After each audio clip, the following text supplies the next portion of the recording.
पिछले दिनों राजनीति से दूरी बनाने वाले योग गुरु स्वामी रामदेव इस लोकसभा चुनाव में एक बार फिर प्रधानमंत्री मोदी के समर्थन में खुलकर आ गए हैं।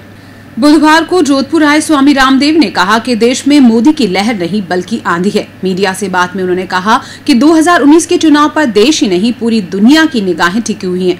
देश के अंदर और बाहर राष्ट्र विरोधी ताकतें मोदी को रोकने में लगी है। चुनाव पर देश ही नहीं पूरी दुनिया की निगाहें और देश के अंदर और बाहर जो राष्ट्र विरोधी ताकतें हैं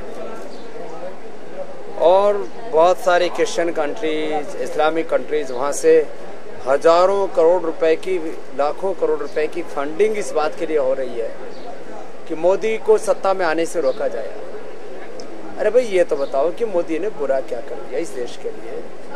उस व्यक्ति की नीयत, नेतृत्व, चरित्र इस देश के हित में, और आखिर इतनी हाई तौबा क्यों एक व्यक्ति के लिए जिसका अपना घर परिवार नहीं, जिसकी भारत माता आराध्या है और राष्ट्र धर्म को अपना कर्म मान करके जो 24 घंटे भारत के लिए सोचता जीता है और भारत की सीमाओं की सुरक्षा से लेकर के शिक्षा की, स्वास्थ्य की सुरक्षा, किसानों की, खेती की सुरक्षा, हमारे वर्तमान और भविष्य की सुरक्षा की जो चिंता करता है, देश में इतना बड़ा विकास का काम किया, इंफ्रास्ट्रक्चर से लेकर के आयुष्मान भारत से लेकर के बिजली, पानी, सड़क से लेकर के जो वो कर सकते थे 100 से ज़्यादा बड़ी योजनाएं बना करके किया।